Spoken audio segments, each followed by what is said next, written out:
Oui, Violette. On est en décembre, tu sais.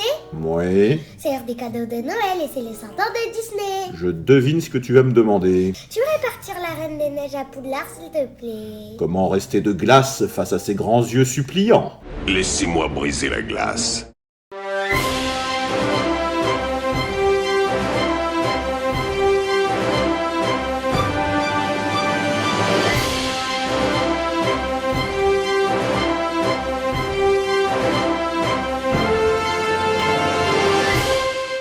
Bonjour chers élèves, je suis le comte de Noël et je ne pouvais pas passer à côté des 100 ans de Disney et des 10 ans de la Reine des Neiges.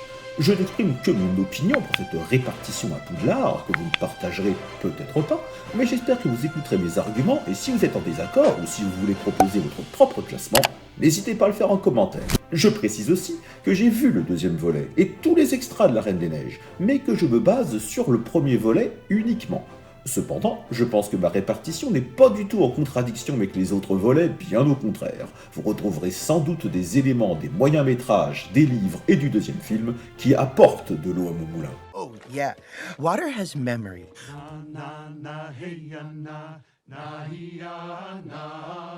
Quand j'appellerai votre nom, vous vous avancerez. Je placerai alors le choix-peau sur votre tête. Et vous serez répartis dans vos maisons. Pour les maisons de Poudlard et leur qualité, je vous rappelle que ces qualités ne s'expriment pas de la même façon selon les personnes, et que ça ne condamne personne à la cruauté ou autre. On peut être un méchant Gryffondor et un gentil Serpentard, sans aucun problème. Maintenant que le cadre est défini, répartissons!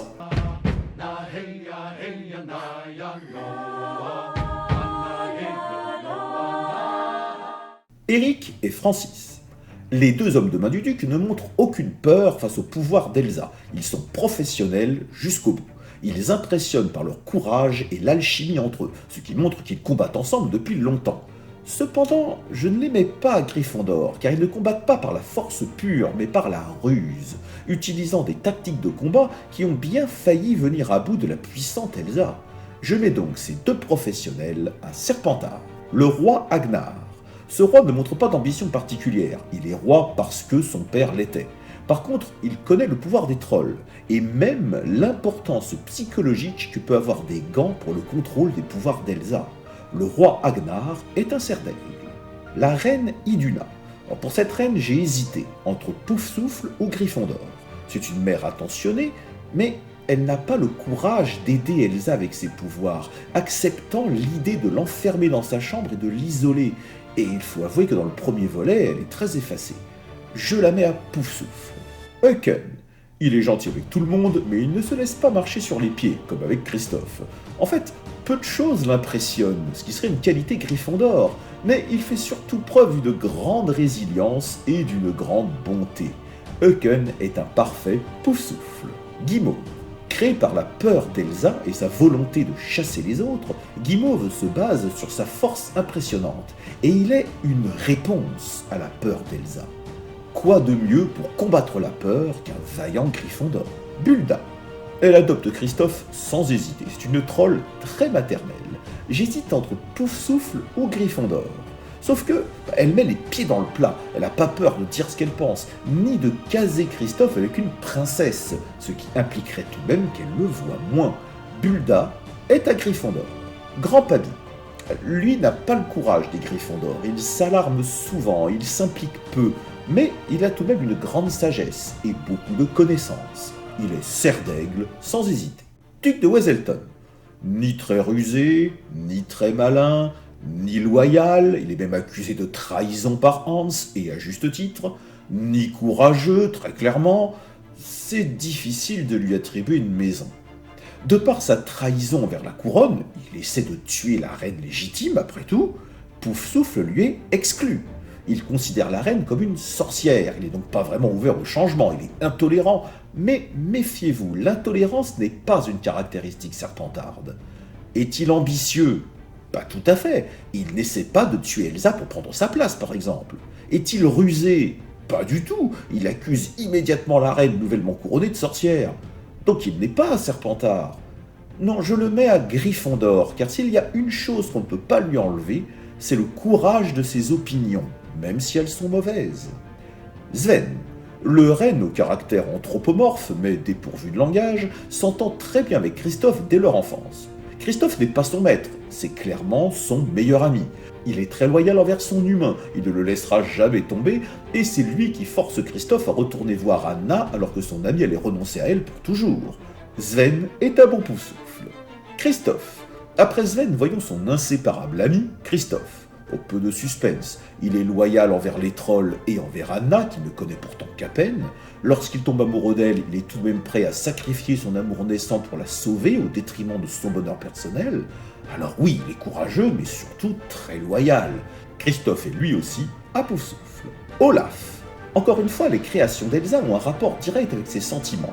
Or, Olaf a été créé au moment où Elsa exploite pleinement son pouvoir et où elle apprend à être elle-même. Et lui-même apprend très vite, d'ailleurs il aime apprendre, et il fait parfois preuve de sagesse inattendue. Par exemple, il a compris l'amour de Kristoff pour Anna, et ce trait de caractère s'accentuera dans le deuxième volet. Olaf est évidemment à serre d'aigle. Hans, Serpentard, aucun suspense. Mais attention, pas pour sa méchanceté, mais bien parce qu'il a l'ambition de conquérir un trône. Comme il le dit lui-même, bien que prince, il n'avait aucune chance d'hériter de quoi que ce soit. Il décide donc de régler ce problème par ses propres moyens, et s'il a choisi le crime, ça aurait pu être autrement. L'ambition n'est pas synonyme de méchanceté. De plus, il est suffisamment rusé pour adapter son comportement à ses interlocuteurs, que ce soit Anna, Elsa ou le duc. Hans est un serpentard assez proche du jeune et séduisant Tom Jedusor. Anna. Comme pour sa mère Iduna, j'ai hésité entre Poufsouffle et Gryffondor. Je ne la vois pas du tout à Serpentard, elle n'a aucune ambition, ni à Serre d'Aigle, elle n'est absolument pas en quête de savoir. Détaillons un peu, car ce personnage est très riche, et elle est pour moi la vraie héroïne du premier film. Anna est gentille avec tout le monde. Bien que princesse de ce royaume, elle est très simple et considère ses serviteurs, ou Euken, ou Kristoff, comme ses égaux, sans jamais mettre en valeur son rang. Elle est très loyale envers sa famille et porte un amour infini à sa sœur aînée, malgré toutes les années où elle a laissé derrière la porte sans lui répondre. Poufsouffle alors ? Oui, mais elle est aussi extrêmement courageuse. Elle s'éprend très rapidement de Hans, croyant voir en lui un miroir de sa propre condition. Hans le sait d'ailleurs, et il s'applique à la singer. Elle n'hésite pas à vouloir l'épouser, quelle que soit la vie de sa sœur. Elle nous montre aussi que la patience n'est pas du tout son fort, ce qui la disqualifierait de Poufsouffle. Le pouvoir d'Elsa, qu'elle découvre en même temps que tout le monde, ne la décourage pas. Elle brave tous les éléments pour la retrouver, et elle est prête à sacrifier sa vie pour sauver celle d'Elsa. Anna est une flamboyante Gryffondor. Elsa. Nous y voilà. Comment répartir la Reine des Neiges en personne ? Est-elle une candidate pour Serpentard ? Elle ne montre ni ruse ni ambition particulière, à moins qu'on ne considère son désir de vivre sans ses pouvoirs comme une ambition. Est-elle à Poufsouffle ? Après tout, elle aussi est loyale envers sa famille, dont sa sœur, qu'elle ne veut surtout pas risquer de blesser une nouvelle fois. Et vous imaginez la patience qu'il faut pour rester enfermée dans sa chambre ? Parce que Anna se plaint d'être enfermée dans le palais, mais elle au moins peut circuler librement. Donc oui, Elsa a des qualités Poufsouffle. Mais sitôt qu'elle sort enfin de sa coquille étriquée de reine prisonnière, elle nous montre ses véritables désirs. Vivre dans un palais de glace au sommet d'une montagne, capable d'exploiter enfin ses pouvoirs sans risquer de blesser qui que ce soit, être enfin libérée, délivrée. Une simple interrogation. Nous sommes bien d'accord que la neige et la glace obéissent à Elsa. La neige et la glace n'ont pas de volonté autre que celle de la Reine des Neiges. Alors le pont qu'elle construit, et plus tard le palais, avec ses fontaines, ses escaliers, ses salles, son balcon, c'est bien Elsa qui choisit l'architecture et l'équilibre de l'ensemble. Idem pour sa robe de bal, avec sa longue traîne et des flocons de neige stylisés. Comment a-t-elle pu acquérir un tel savoir en design, en architecture, en couture ? Vous me direz qu'elle a eu le temps d'apprendre tout cela dans sa chambre durant ses années d'enfermement. Et c'est précisément où je voulais en venir. Elsa cherche la connaissance et les limites à son pouvoir. C'est donc une parfaite serre d'aigle.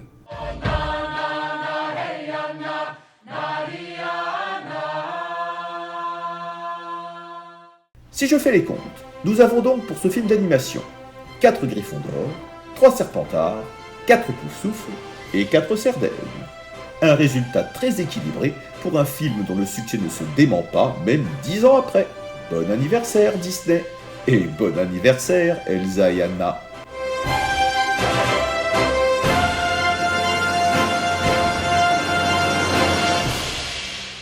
Bon, Violette, j'espère que ça t'a plu, que ça ne jettera pas un froid dans nos relations père-fille. Un froid, tu as compris? Haha.